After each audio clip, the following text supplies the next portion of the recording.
We're live. Excellent. What you want?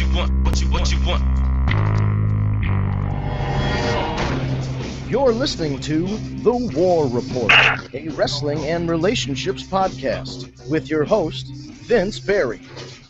The War Report is brought to you by TagMeADate.com, where wrestling night is date night. Sign up now, and your first month is free. All right, ladies and gentlemen, we are live and in public, if you will, for another rousing edition of the War Report podcast, brought to you, as always, by TagMeADate.com. Introduction. Who was that? We had a new What voice. the hell in the was that? background. I don't know. TV. Oh, it was the television. I just turned it down. Wonderful. Okay. The game has been on for 24 hours. Understandable. Yeah. So, it is, what's today's? I don't even know what today's date is. Like the 20-something? 27th. Wow. Jesus. 2015 felt like just started, but it's almost over. And let's see. Let's go around the room. I have like a cold or a sinus infection or something, and I feel like absolute dog dick. But we will go around the room for 1 hour of wrestling discussion. Yes, dog dick. Just Dog dick. red and sweaty. Anyway, Eric, how are you? Dog dicking. Oh, Oh, wow. That's fun.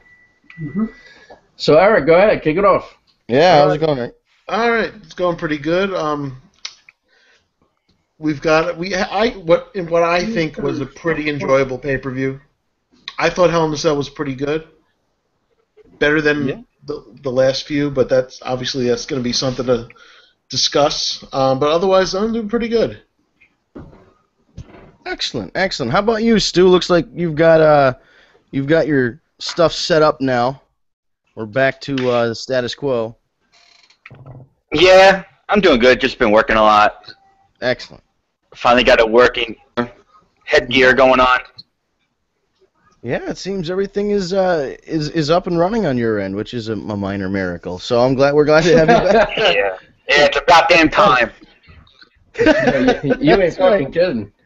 Oh man, and the big Yeah, I know. cheese. Steve, how are you, sir? I am just fine. All is good in the world. Excellent. Because Midnight Tradition continued. We got our copy of 2K16. And I think this year met expectation. Really? So, I do. I mean, listen, there's still more things that I think they need to work on, but compared to last year, they did a great job. I think they made a lot of cool changes. It just makes it look and feel more realistic. Little things, like I was telling them, and Stu saw for himself, Eric has it too now, but in the last game, there would be an entrance, and then there would be a loading screen, and then the other entrance, and then a loading screen, and then the match would start. Now, everything is straight fluid. There's an entrance,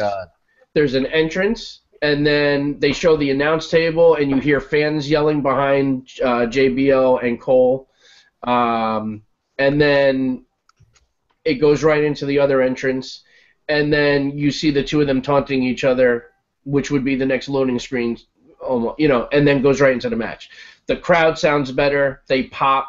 The chanting, they do "Let's go Cena, Cena sucks." Wow. I mean, they made a lot of great changes, and they have a lot of cool guys in the game too. Like now NXT is a big part of it. So we'll get into it, but there's a lot. They did a great job, so I'm good. And TagMeADate.com is just killing it right now. So get out there and sign up free. Sweet. All right, so let's get into our 5 top. We actually have. Are we doing 2 top 5s this week? We're doing the regular Freedom 5 and then our top 5 Hell in a Cell. Yeah. Is that the plan? Excellent, excellent. So we will. Well, first we'll play the song, but we will go through our top 5. Our 5 Freedom 5 is the 5 topics of the week, curated by our resident Jew, Mr. Eric Friedman. Well, I'm outnumbered here. A whole lot of So now Mets you're fans. honorary. Whole lot of Mets fans around know here, it. I can tell, right? You know it, buddy. So, minor tragedy. My iPad, which I just spent a bunch of time looking for, and now has a big crack in it because it was stuck under the couch. Just Oh, it that has one- sucks. right? It's. I mean, I'm sure it's whatever, but it has. It's the sound like it. The battery died. It was at 1%, and I was able to play the theme song. But now what I need to do is find the Friedman 5 on my computer and play it near the microphone so we can try and replicate the experience. So I'll find. Let me. Friedman. Let's see. I've got to have it here, right? The anticipation. Right. Oh no. I think that's the only device that I have that has this song on it right now because I backed it up to my external hard drive. I'm a fuckface. Unless, yeah. All right, well, Yep. we So can just go into it. let's just go into it because honestly, I mean, it's a great song and all, but let's, I won't beleaguer the point by charging my iPad and then playing it. So let's go into it. What are our 5 topics? Okay, well, we definitely have Hell in the Cell and Raw, which Raw hopefully will have answered some Hell in the Cell questions that it raised. I guess we could talk briefly about the about 2K16. I know Steve already went into a little detail, but there's that. Tyler Breeze, he did make his debut. Not on Raw, not at Hell in a Cell, but last week on SmackDown. But he's here, and I did love what they did last night with the bouncer and the VIP section thing they had going on. Yeah. And of course, we're gonna do our top 5 Hell in a Cell matches, being with the theme of Hell in a Cell. Absolutely. Well, let's get right into it then. Hell in a Cell. Who wants to start Hell in a Cell? I think Hell in the Cell was actually pretty decent. I thought pretty decent. I thought the matches themselves were well done. It wasn't one of those pay-per-views where there were a bunch of finishes where we were like, the matches were great, the finishes needed to change. I still don't know how I feel about Taker, Brock, and Taker losing again. I don't know how I feel about it, but I kind of expected it. But I do love what the Wyatts did at the end. That was cool. Didn't see that coming. So overall, I thought it was pretty decent. Roman Reigns, Bray Wyatt, Hell in the Cell match was awesome. That was. Yeah. I thought that was really well done on both parts. Cena, Alberto Del Rio returning and winning the U.S. title. And it's funny, too, because they were throwing, I mean, every rumor you heard, Alberto was never even a thought. I mean, everyone was thinking it was going to be possibly Daniel Bryan returning, or that being Tyler Breeze's spot, or I mean, there were even Heath Slater threw his name out there. Like, there were a lot of other people, but Alberto wasn't one of them. So that was cool. It was a nice surprise, and it's good to see him back. You know, we've done shows with him too, so he's a great guy, and so I'm excited for him. And I think overall, I really do. I thought it was pretty decent. Even Charlotte Nikki, I thought was okay. I didn't think it was that bad. So overall, I think it was good. It was better than the last few. Yeah. Yeah, I'm gonna have to agree. I really found myself enjoying it. The kickoff match too was good. You know, the 6-man ending with the red arrow. You know, good way to get the crowd going. Oh yeah, that thing always is. You know, and it's Neville does it flawlessly every single time. I don't know how, but he does. You're right, he does. I don't understand how. He's not human. Well, because he defies gravity, you know.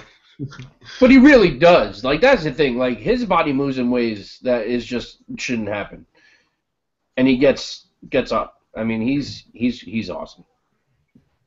The even the Ryback Owens match is better than I thought it would be. Well, because Kevin Owens is awesome, Right. you know. But a lot of good stuff in there. Both Hell in a Cell matches were great. I thought apparently McMahon was very angry with Brock about the blood. Both. He was pissed off. Well, because they both were busted open. Brock was the worst, and of course there were all the slicing rumors. And I mean, I'll be honest. I don't know how that wasn't a slice, to be honest, because on Brock, because the spot in the match where he got busted open, he clearly missed the ring post. He whiffed. Yeah, he definitely whiffed. Right. So there's no and way the camera cut away. You know, that's the other thing is when the camera cuts away for a couple seconds like that. That's usually when they. Right. So WWE can say what they want, but there's no way that he was busted open from hitting a turnbuckle post he never touched. Well, you know which one was legit though, or I think looked legit was when he fell. Well, he fell when Brock fell with the stairs. Because then he had, if you saw, he had the one cut that was a gig, and then he had that one over his eye. Right. That was the stairs just falling on him. So, Undertaker, I saw a replay online where he hits the cage, Brock throws him into the cage, and he bounces off and then immediately hits the floor, and right before they cut away, you can see him do it. But Brock, smartly, because these guys are old pros at this point, if you notice, he took off his glove and then clocked him right where it was, and he didn't hold back. Like, he punched knowing that he was going to open that cut up more, and that was the idea. Like, he did a really good, like, I loved that when he took the glove off. I'm like, oh, he's doing that the hard way, and oof. Yeah. But I mean, that was they did a great job. If you noticed, it wasn't the Attitude Era. It wasn't like an Impact taping where everybody bleeds for 20 minutes. Nobody else in the entire show had any blood or anything like that. Each guy bled. It wasn't profuse. It wasn't like, There were a couple points where his face was covered pretty good, but I don't think to the point where they should have done the bullshit. It wasn't like Eddie, stop the match. JBL, remember that one? Yeah, right. The Eddie Guerrero JBL thing, or Ric Flair. That was the one thing that really pissed me off is they stopped the match twice. What was funny though is the second time they stopped it, Brock got pissed and he shoved the doctor away. But the fans were booing when the medics came out. Well, and apparently that's being said because Kevin Dunn and Vince were absolutely ballistic backstage, and they sent them out to take care of it. So that's tough. Well, at least they didn't stop the match. Yeah. How shitty would that be to have a Hell in a Cell match stopped? I in the back of my mind, I kept thinking, I'm like, all those old War Games matches, they were brutal, and then everything. Austin Hart, WrestleMania 13, I Quit match. There are a lot of memorable moments in wrestling. Respect to that match. Exactly, it added to it. It's not, it's not Ric Flair getting punched by Jay Lethal, and then bleeding like a stuck pig. It's a completely different situation. When it's used properly, it adds to a match, unless you're Bob Orton or Abdullah the Butcher. I was gonna say Abdullah. Yeah. So when are they gonna let the girls who can actually wrestle? They brought all these girls up to the main roster, and the only one that's really doing anything is Charlotte. And it's like the other, and not that Charlotte's not good, but Sasha is. She's the complete package. Right. She is overall objectively better than Charlotte.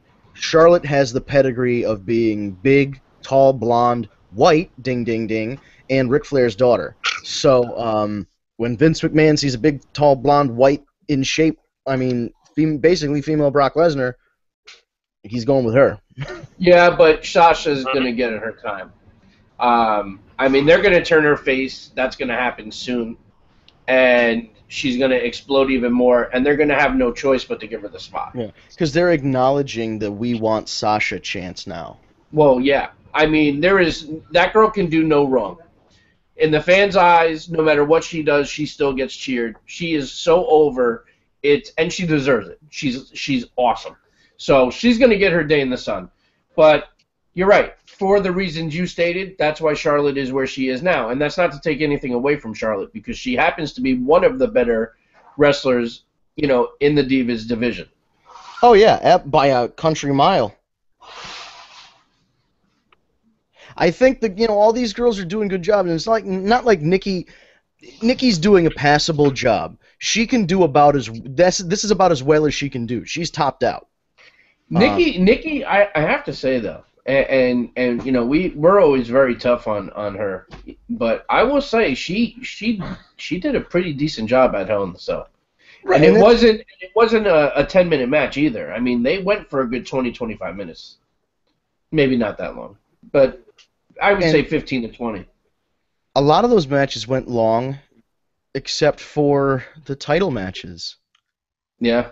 Like, if you notice, you got, 7 minutes for Cena Del Rio and, 10 minutes for Undertaker Kane and Rollins.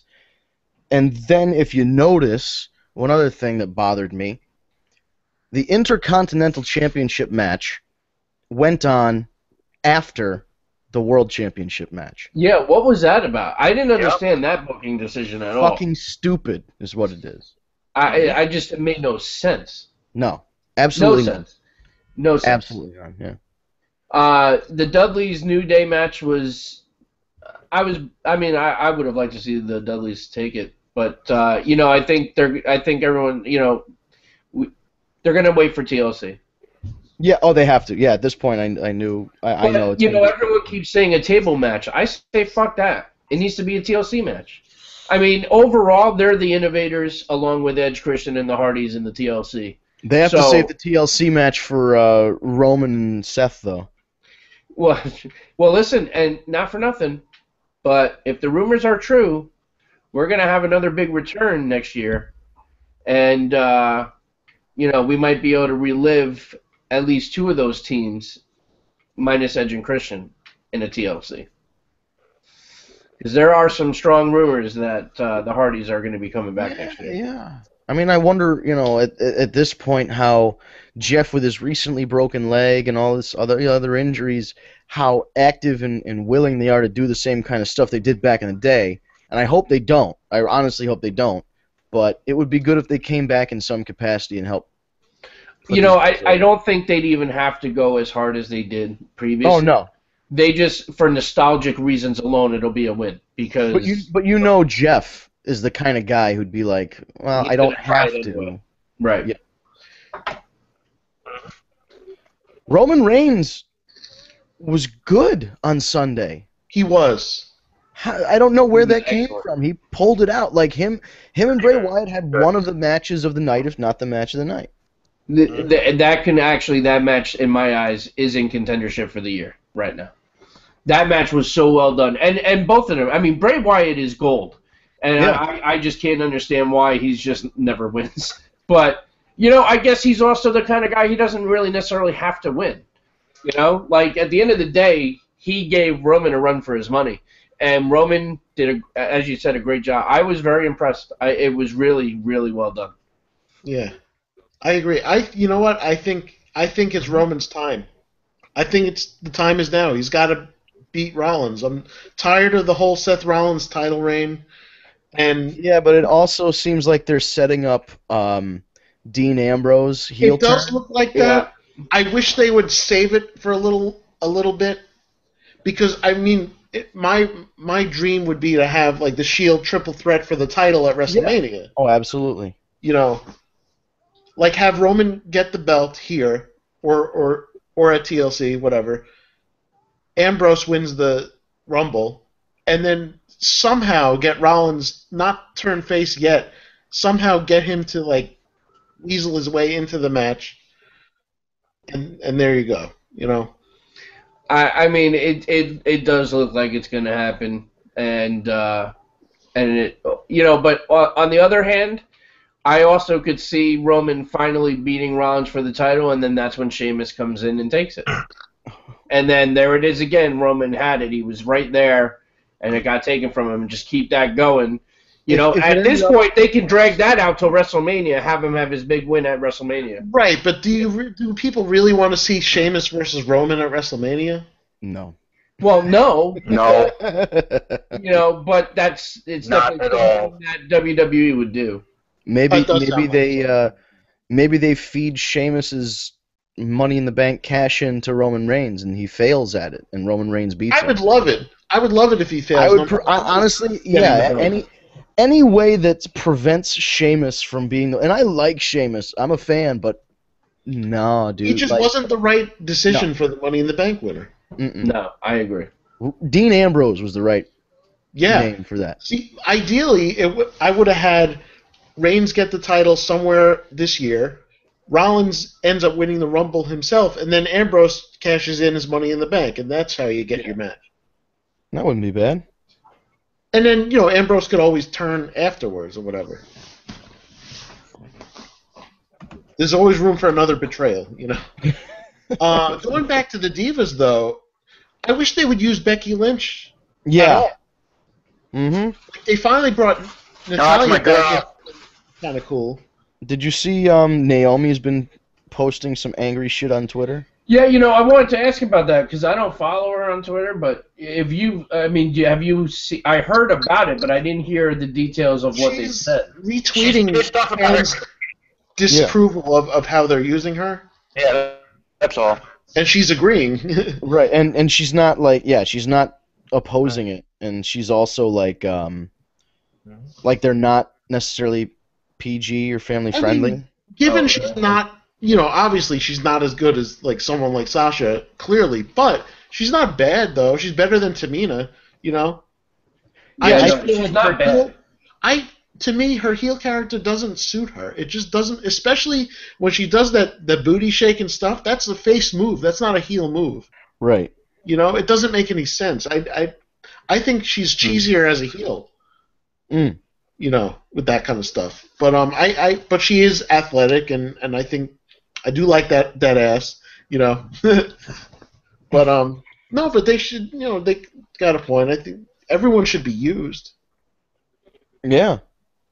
No, I feel the same way. I feel like she could be she doesn't necessarily be the level of Divas champion, but I think she could be one of those contenders, on the way to a Paige or a Becky or a bigger name. You have her as the in-between pay-per-view. Yeah, everyone needs a placeholder, Yeah, and I mean, not to say, I don't want to downplay her. Like you said, placeholder kind of sounds like, she's nothing, but no, she is good enough to be a title contender. She should probably be a contender. Absolutely. Yeah. And then with the Bellas, while Nikki, yes, she definitely improved. Brie went down. Seriously, when her best match is against Stephanie McMahon, And Stephanie brought it that night too. Was the ring general for that match. That really weirded me out. She was just wow. And she hadn't wrestled in so long either. Yeah. But it's in her blood. I would like to see. And Steve, have you seen Asuka yet wrestle on NXT? No, I have not. I am so behind on NXT right now. But there's tons of stuff going on between the game now, especially, and a lot of stuff on cable and Netflix. Yeah. Oh yeah. Understandable. But look out for her. She's really good. I've heard that actually. I also heard Samoa Joe turned heel, so I'm excited for that. Oh, nice. Yeah, that's what I'm hearing. So we'll see. And I'm happy for Alberto because he looks like he's in awesome shape. Yeah. He's all he what came. What a great surprise that was. And tan. Yeah. Oh, trust me. As soon as I saw Zeb, I was like, okay, if Jack Swagger comes out, I'm not even watching the rest of the pay-per-view. I'm turning this shit off. Because there's only two ways this ends. It ends with John Cena winning or Jack Swagger carrying around the U.S. title. No. But I will say this, I was very confused to see Zeb Coulter with Alberto. But then when he cut the promo on Raw, it was a good Mex-Americans. I think this is like WWE's way of trying to show that they're not racist against Mexican people. Right. Yeah. After that writer said all that. Yeah, meanwhile, Vince and company are going to be voting for Donald Trump anyway. Oh, yeah. But no, that was good. But as far as Swagger, though, I mean, a good time to give him that kind of push was against Rusev at the time. Well, just to have the flag match, maybe Rusev could lose but not be pinned. Yeah, what we were hoping for, and then Swagger could go off and do whatever. But yeah, no, Alberto, welcome back. I'd like to say welcome back, and because I really thought, like, I know there were rumors and there were all these things, and I thought he was signed to another year with Lucha Underground, but he's back. That deal fell through. And then he beat Cena clean, might I add. Mm-hmm. He still doesn't have a finisher, though, because he did the super kick one night and he did the double stomp to Neville the next night. For some reason, they're not giving him the cross arm breaker yet. Maybe they're having him stay away from it. Yeah. It's possible. I mean, maybe they're giving it to somebody else, or they've got a plan for him using it, and maybe that's what, like, maybe Cena does come out at one point and he puts it on him and to get him off TV, or maybe that kick to the head was just it. Yeah, or maybe that's going to be his heel. Right, his heel thing is the arm. Like Cena was like so disenchanted with his loss that and the boos that they're finally getting to him or something like that. How about some character development? Yeah. The problem is that once Cena does turn, then everybody's going to start cheering him again. Not me. Nah, he'd have to do something really, really. But see, that brings me to Reigns and Ambrose, because there's still enough of those people that don't like Reigns that if Ambrose did turn, they'd still cheer. Yeah. That's why I think it's a mistake to turn Ambrose right now. Yeah. No, I agree with you. You need to wait a little longer until Reigns is a little more red hot. Yeah, yeah.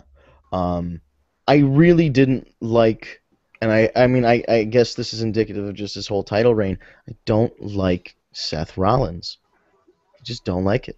I don't like that he wins. I don't like that he puts on these like crappy matches, and it's not his fault that he's working guys that are three times his age. I get it, but like, this whole talk about, and I know it's supposed to build heat, it just builds disinterest in me. Oh, he's Hall of Fame caliber and this and that. It's like, he's had like a middle-of-the-road run that in 6 months or a year, are we going to remember the epic title run of Seth Rollins where he fucking ran away and got counted out and disqualified the whole time? No, we're not going to remember shit. Yeah, it almost makes me enjoy Brock's reign better, even though Brock wasn't there half the time. Brock at least looked like there was a reason it took him so long to defend legitimate contenders too. Yeah.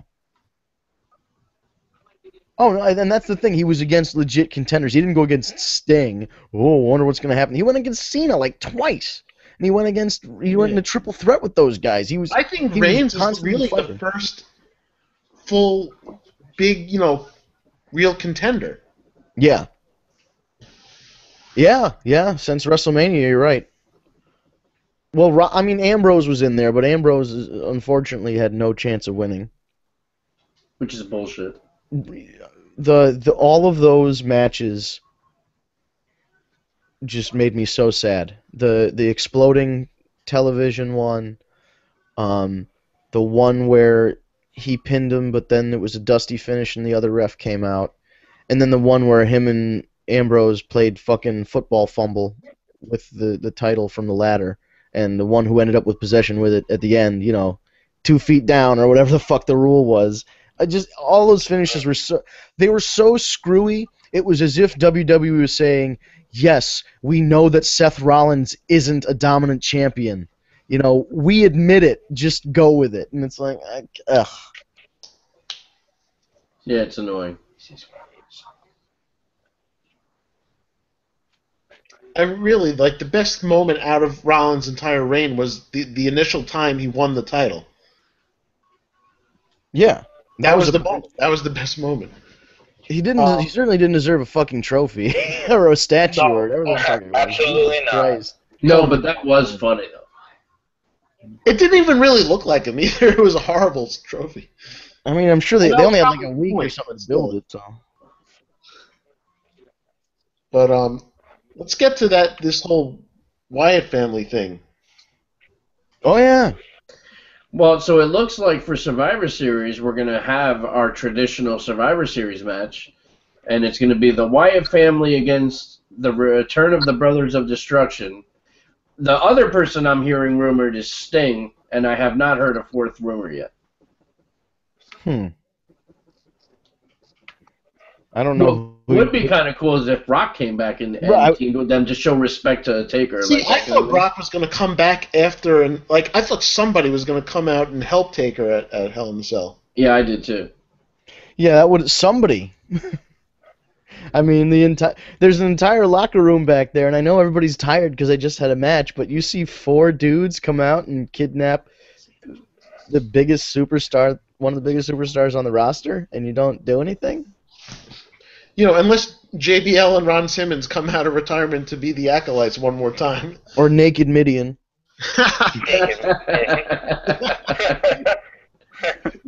Naked Midian. With his fanny pack and all. Fanny pack and all, that's right. Yeah, I'm not sure. Here's the other thing, though. It kind of seems like Bray Wyatt is like stealing the soul or stealing the power of these guys, and maybe that's when he starts winning, is that he does something to like obtain the Undertaker's spirit or supernaturalness or some bullshit. I don't know. That's what it kind of seems like. That's what they're implying, and if they go that way, I'm interested to see what they do. Do they bring back the urn? Right. Or there's some kind of Ministry of Darkness thing happening, possibly. Yeah. Does the Undertaker come back as a heel, like brainwashed, like Daniel Bryan did, or whatever the fuck? Or does it turn the Wyatt's face? Like Taker gives him his blessing or something like that. Like something that we thought would have happened at WrestleMania when they had their match. Right. I'm not sure, man. And that's what confused me about Bray coming out. I'm like, he beat you already. What do you like? Yeah, but he's Bray Wyatt. He can do whatever he wants. Well, yeah, I get that. Yet the day before, I think it was the day. No, it was the next day before Raw yesterday. There was like this fan that was like this little boy, was a big fan of the Wyatt family, and all 4 of them stood smiling with him. I thought that was kind of cool. Oh, that's nice. I mean, I like the group. I think it's a good. I think the black and white sheep. Yep, the blacks, and the only thing is, because Bray has like a mask now, like a thing, like a Hannibal Lecter deal, right? Yeah.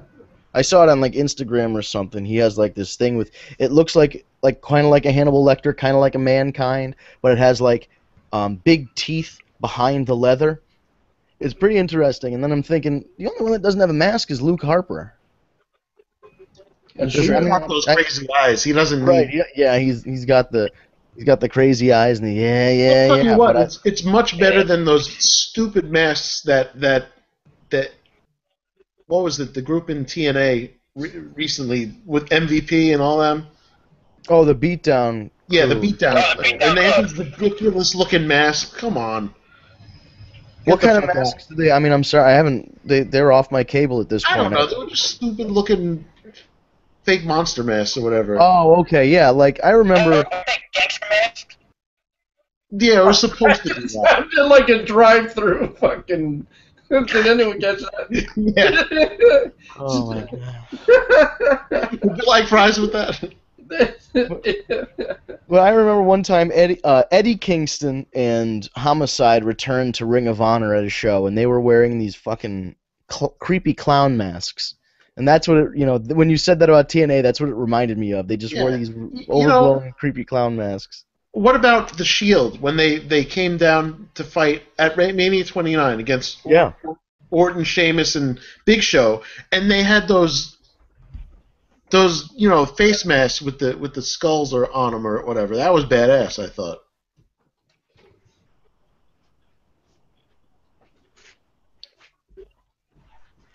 But I mean, nice. Nice. I just so happen to have one. Yes, that's badass, man. It was like that was the came coolest down, thing. and we were there. Steve and I were there. That was awesome. Oh, I was there too, man. That was great. I was hoping they came out of a fucking helicopter, though. Oh my god, total Black Ops stuff.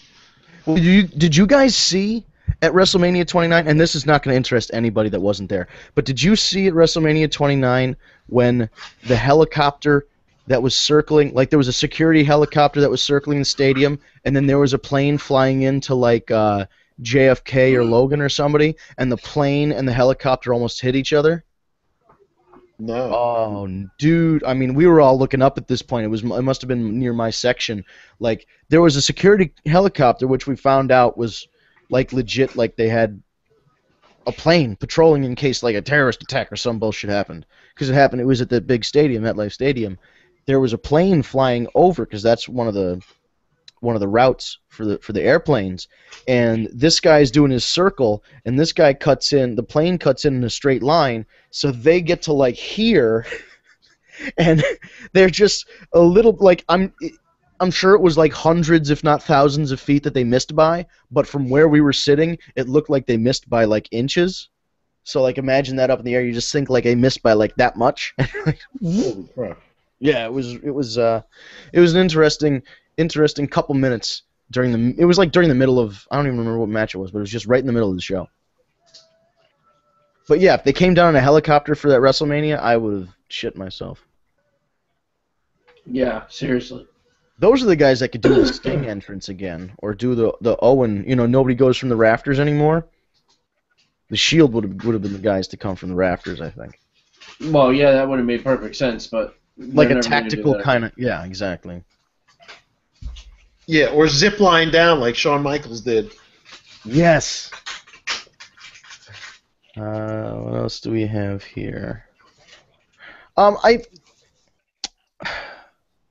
don't know what to think about this Kevin Owens Ryback thing. It was okay, and I know I like Kevin Owens, and Ryback is all right, but like I want It was Kevin the quintessential rematch. That's all it was. Yeah. And Owens is going to move on to something else because his match against Cesaro last night was really good. As always. And he did really well in that the Fatal 4-Way. Yes. Another good match. Yeah. Oh yeah. Last night was I didn't watch the first hour of Raw because what am I, stupid? But I actually did watch like the last 2 hours of Raw, and it wasn't bad, and the matches were pretty good, and that's what happens when you let guys work. They let Owens and Cesaro work. They let Alberto and Neville work. They just let them do their thing, and they're young guys, quote unquote, even though they've been in business a while.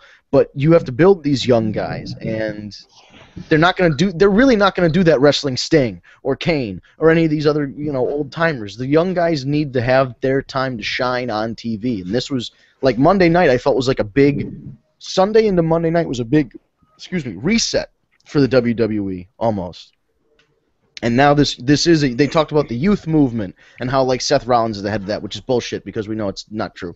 But I like that they're focusing on this supposed youth movement, and they need to really, if they're having a Divas Revolution, with the women's athletes, they need to have the same thing on the men's side because it's been the same regime for so long. We need to break it up. We need to break up the Cenas and all those guys at the top of the card, and this is their chance to do it. This really is their new generation era all over again. This is 92 to 96 all over again. So they got to do something. And you know what happened at the end of 96? It was either go out of business or something big had to happen. Something big had to happen. So something big's got to happen. Yeah, no, you're right. Because, people can talk all they want about how, like, 95 or 90, maybe wasn't that great of a year or whatever, but you had your great workers. You had Bret Hart, Shawn Michaels, Razor Ramon, guys that could work,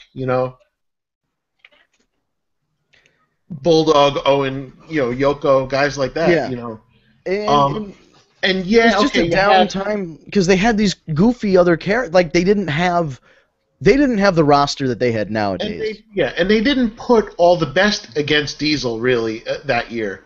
Right. Absolutely. Diesel versus Mabel. Come on, that is like the worst SummerSlam main event of all time. No one's buying that shit. Bulldog should have won that or something like that. But another thing they did on Raw, Paige finally made her feelings, clear. Right. Yeah. That they finally picked a direction. Yeah, they finally decided to go heel. I mean, it was about damn time. It looks like they're gonna probably, I guess, build Charlotte Paige as the next feud. Well, yeah. But Charlotte did take out Natalia, or so they say. But but Natty's probably tending to Tyson right now, anyway. Yeah. Have you heard any updates on him, Vince? I haven't, and I think it's one of those things where he's probably never going to wrestle again, but he can get back his mobility, and he can get back to being a regular walking around person. I think a doctor's going to say, if you get in there and try and do that shit again, you're fucking dumb. So, I mean, it's up to him. Does he want to do, what does he want to do with his life? Does he want to be the Dynamite Kid, or where you're in a wheelchair, or a guy like Edge who wrestles until he literally breaks his neck a second time and has to retire? Are you going to be Kurt Angle? Or are you going to be one of those guys like Rick Rude, who saw that he had the injury and stepped back from the ring? Right. So. Yeah, I mean, Rick Rude didn't end much happier than the other guys, unfortunately. If the worst happens and it's that he has to retire, he really would make the perfect trainer in NXT. Oh yeah. Absolutely. I mean, look, I would, as much as I'd hate to see his career end, I'd rather see him live a life. Yeah, absolutely. At the end of the day. He could be still a personality on television, on WWE TV. He could be a trainer. They could have him on those pre-show things. They could have him. Cesaro's manager, He could be Cesaro's manager. He could host Tough Enough. He could host, I don't know, the NXT Kids show starring Tyson Kidd. I mean, it would have been something. Speaking of Tough Enough, do you guys know that they have officially given a contract to every one of those final, 4 or 5? Because the whole show was bullshit. The whole show was bullshit. Yeah, it was. Yeah, but I'm just glad Marcus got a contract because that guy has it. I think. Here's what they did though. I haven't watched it yet, but I know people who have watched the that Breaking Ground series. Oh, it's excellent. They show Patrick, but they don't show the guy that won. Really? Training. Yeah, they show. He did the commercial for it. They show Patrick training, and somebody was like, when I was reading reviews of it, they're like, "It's funny. I saw Patrick training there, and I didn't see what was his name, ZZ. I don't even know the guy's name. Was it? I think Josh won the Wookiee. Oh, Josh won. Okay, all right. See, that season just looked so uninteresting to me when guys just to know who submitted stuff and know guys personally who had their Mark Sherman. Mark Sherman would have been perfect. Would have been perfect for that show. He's got a good personality, and even if he didn't win, he would have been fucking entertaining. Yep. And the worst part is they played his video on Raw. They've shared it on their YouTube and their Facebook pages. They put him over on Twitter. And it was all a work, because they were just using it to say, see, we show the indie guys videos, and then they go and just hire whoever the fuck they're going to hire. I feel like there was no forethought as to who they picked aside from, well, we need this certain kind of guy to fit this demographic. We need the shit kicker Southern guy. We need our token black guy. We need the girl that's this. We need the guy that's this. And they just hit stereotypes and casted the show regardless of actual talent. The only positive I'll say is that at least they didn't have somebody stupidly say, "Oh, my favorite match was Melina versus Alicia Fox." Sorry, Cameron. God. But that's just, come on. Austin looked at her like, really? You couldn't even come up Trish and Lita main eventing Raw. Come on, you could come up with any other women's match, and that would be Lita as one of your trainers too. Yeah. My first thought would have been all right, who did I love to see Lita wrestle? Trish would be the first person that comes to your mind. Yeah. Or hell, even Moolah or someone like that, whatever. Just, but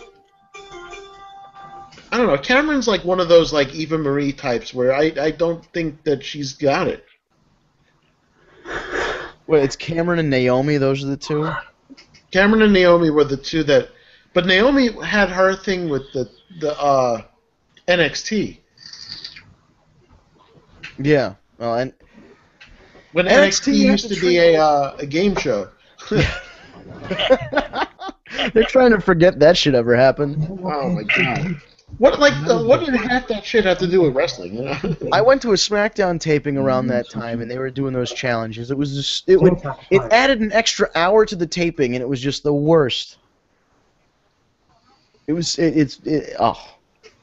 the fuck does a dance contest have to do with? Or selling concessions or drinking soda or whatever the fuck it was. Those stupid obstacle courses. Yeah, the obstacle course. Good lord, come on. Yeah, that was such a waste of 15 minutes of what could have been a great match somewhere. Yeah, they took time away from somebody wrestling, and that's never a good thing. But you know, I think Naomi is the only woman left out of those 7 women from the NXT show. Yeah, I think you're right. AJ was like the main one that came out of that. Mm. And then they had that giant girl who didn't even get on the show because they found out that she was anally violating midgets on the internet. And then they replaced her with Caitlyn. Right. Well, I mean, Caitlyn's great. Caitlyn was decent. I thought she was fine. I liked any time her and AJ wrestled was like, I think there was a Money in the Bank 2012, was it? Whatever year that Sandow turned on Cody Rhodes. Those girls had a really good match that year. So I think it was 2012, maybe 2012. But it was really, Caitlyn was a nice little worker there, and you're right. I think that is Naomi the only one left from that class? I think so. Because there were some other ones like Maxine, who was pretty horrible. Yeah. Maxine, And, is she in Lucha? One of those girls is in Lucha Underground. Ivelisse, maybe? No, I forget who it is. I don't follow the product. I don't even remember some of the girls that were on it, but I gotta go watch that. I watched like their Ultima Lucha show, and I really liked it, but I haven't seen anything else other than that. There's one chick that wrestles in a mask. Oh, Sexy Star, yeah. I like her. Not to backtrack, but I think Steve kind of touched on this earlier, and I wanted to expand on it. Before the pay-per-view, I was talking to my girlfriend Alexis, and I said, "What if Brock Lesnar wins by punching the Undertaker in the dick?" And she's like, "I think that would be the best way to end the match." And I'm like, "I want to see the Undertaker get punched in the dick." And lo and behold, yeah, there was a punch in the dick. I just can't. It seemed like the only way to get into that finish based on like the 3 or 4 other times that storyline continuity, if anything. Yeah. It was kind of like Karma's a bitch. Right. They did such a good job with that ending afterward that I legitimately thought the Undertaker retired. Oh, you thought that was it? I thought that was his. Like they gave him like 10 minutes. Everybody was standing and clapping. But then, he was like looking around. It felt like the end. It would have felt like a all fitting night spot. They did these videos of 25 years of the Undertaker at Survivor Series, and that's going to be the exact 25th anniversary of his debut at the 1990 Survivor Series. And maybe that. Well, he's going to be a part of Mania, though. Well, yeah. He's got to hatch out of the egg at Survivor Series. He's going to be the new gobbledygook. That's right. But that would be, I mean, yes. The gobbledytaker. Gobbledytaker. He should be a part of the festivities in Texas for WrestleMania. But if it turns out his last match is at Survivor Series 25 years to the day that he debuted with the WWF, I'm okay with that. Yeah, I'm okay with that, too. I mean, I don't know how else. I thought it would have been really cool if on Sunday night, if it was really done, they just would have hit the bell, the gong, lights go out, lights come back up, and he disappeared. Like, that would be the way to retire the Undertakers. He just disappears. Yeah. But seeing as how they took Kane out on Raw the same way as they took Taker out, and then Sting is a possibility for a teammate, but his injury might prevent that. Yeah, absolutely. But right now, Kane and Undertaker are considered what? Captured by or kidnapped by the Wyatts? Are they going to Right. end up being on his side? That's Right. I mean, I guess that's what we'll wait and see between now and Survivor Series is whether or not Kane and the Undertaker are going to side with the Wyatts or oppose them. They're I gonna don't- oppose him, in my opinion. What was that? They're gonna. Yeah, I think so. Okay. I mean, it makes the most sense, but when has that ever been the justification for anything? That's a very true story. I mean, it was nice that things made sense on Sunday night. Everything pretty much went the way you would expect it to go. So I feel like maybe it is a new day in the WWE. Yes, it is. Yes, it is. With all these, this focus on the youth and We're gonna play bongos on your belly like a Caucasian Kamala. I loved that. That was fine. Steve doesn't get the whole, the unicorn thing. I don't understand. I don't understand the unicorn. And now they have the T-shirt with the unicorn on it. So fucking stupid. I don't get it. I love how they're wearing the armbands as if Xavier's dead. Yeah, XW armbands. He's in our hearts. He's in our hearts. Dude, he's alive. Don't treat him like he died. He's on his honeymoon. Oh, did he get married? He got married. Yeah. Oh, good for him. And he has a heck of a YouTube channel. The up, down, down. He plays video games, like they do video game reviews and stuff. And it's WWE superstars in like a Madden tournament right now. That's what they're doing. So. Oh, that's cool. If you ever want to see Kofi play Rollins in Madden, and they both get really, really into it, it's up on Xavier Woods' YouTube channel. Oh, I'm gonna have to check that out. Yeah, it's very cool. Up, down, down. I think it's all one word. Perfect time. We could probably do our Hell in a Cell matches. Yeah, let's do those. It's coming again, down. I don't have the down it's to the coming down wire. the wire. All right, Eric, you go first.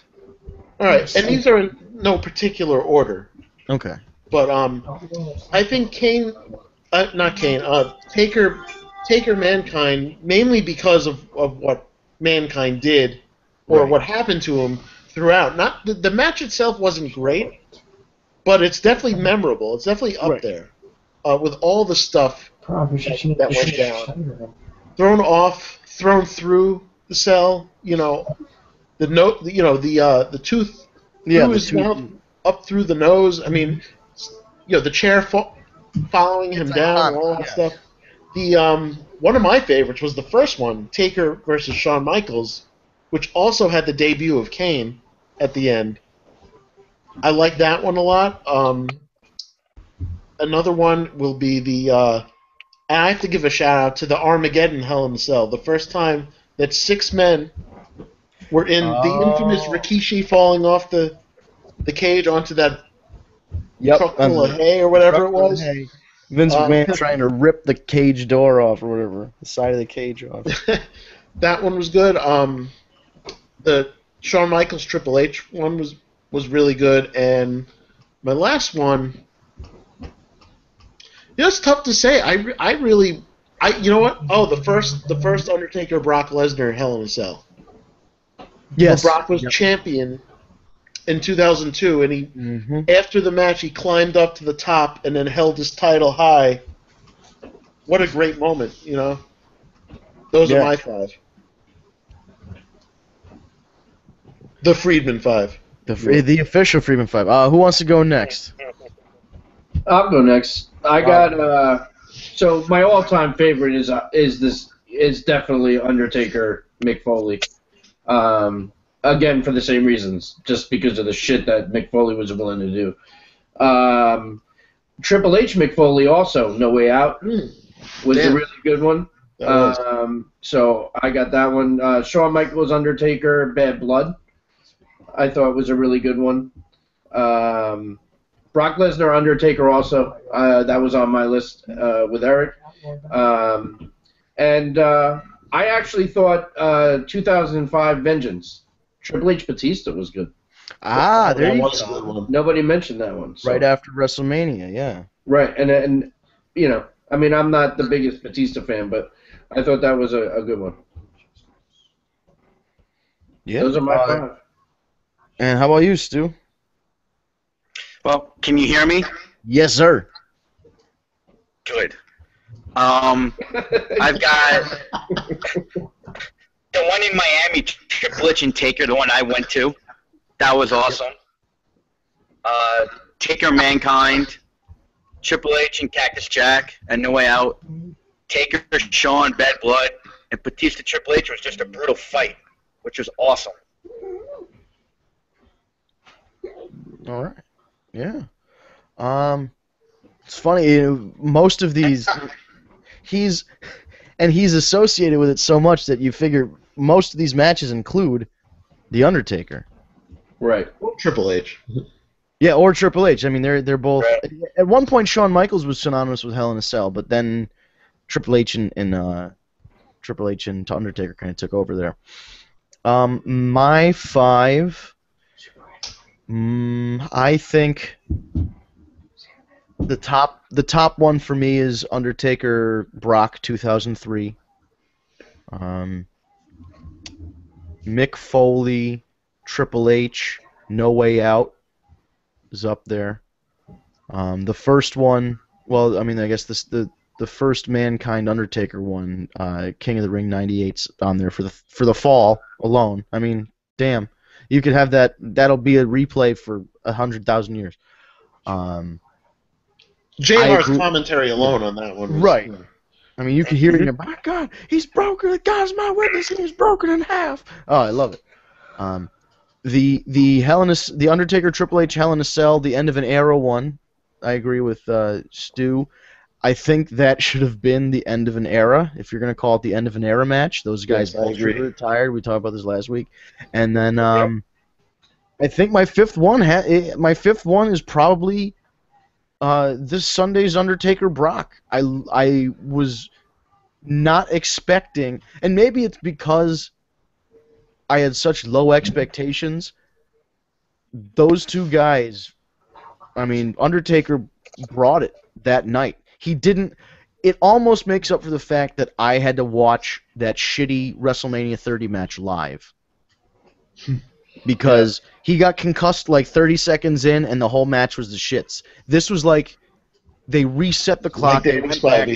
Yeah, they went back like 2 years, and they're like, okay, this is the match everybody wanted to see at WrestleMania 30, and they gave it to us. If they gave us that match at WrestleMania 30, and Brock beat the Undertaker, and he went 21-1, nobody would have had a problem with it. It was just the quality of the match, the way it kind of just ended on this flat, like, oh, he gave him an F5, and that's it. Like, it was not exciting. So this one has managed to sneak its way into my top 5 just by just sheer force of will. I mean, Undertaker took those German suplexes. He got thrown into the cage. He bled. Brock bled.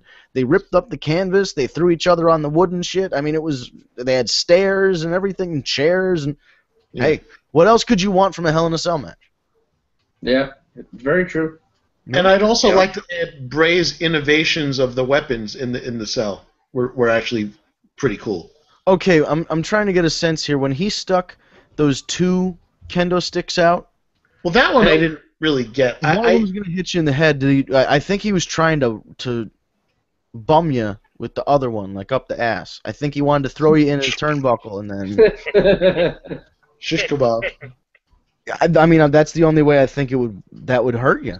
But I did like that it was stuck out and like it hit, like it was the top one was meant to hit you in the eye. Yeah. And then the tables on the outside, and I knew that there was that one spot where he was going to spear him through the table. I called that like 2 seconds before it happened. That was an enjoyable pay-per-view, and it's the first time I've been able to say that in months. Yeah, that's true. From top to bottom, it was an enjoyable pay-per-view. Yeah, it was a very solid card. Yeah. Now on to Survivor Series. Yeah, on to Survivor Series, which we shall see. We're at 8 o'clock. We are. Do we want to go around the room once more, or do you just want to finish up now? I think we can just finish up. All right, so I don't have our usual recording from Hartzell, but I will tell you we have location searching on tagmeadate.com. If you haven't tried it yet, log in, try it out. It's you get a free trial. Nobody offers anything for free anymore. You know, you don't get free samples a whole lot unless you go to the mall's food court. So you get your chance to try Tag Me a Date. It has location searching. All the designs are brand new. The graphics are cool and modern. And it looks like you're inside of a locker room, and you know that's where you're getting ready. You do your search, and you hopefully find your tag team partner there. So again, your first 30 days are free. There is no risk. There's no obligation, and you know going in that if you love wrestling, and you go on that site, you'll see somebody just as passionate about wrestling on the other end of that computer. So you don't have to worry about, oh, does she like wrestling? Does she not like wrestling? Do I kind of have to pretend I don't like it as much? Do I have to not mention wrestling? Is it that fake shit that that kids watch on TV? No, you don't have to go through any of that. You go to tagmeadate.com and you sign up, and you know all those people are just as sick and obsessed as you are. and me. I'll include myself in that group because you know it takes a special breed. It takes a special breed of person to sit down and watch 10, 12 hours of live wrestling every week. So if you're one of those special breed, one of the proud, the few, the many, the wrestling fans, head up to tagmeadate.com, get yourself a 30-day trial, and maybe you'll find your tag team partner. On behalf of the tagmeadate.com crew, I'm Vince Perry. We had Eric, Stu, and Steve. Everybody give a big wave goodbye, and we will see you all next week live on YouTube, 7 p.m. Eastern Time. Go to youtube.com, type Tag Me a Date in the search bar, all one word, Tag Me a Date. Hit enter. You'll go right to our page, and you can see our previous shows and our upcoming shows.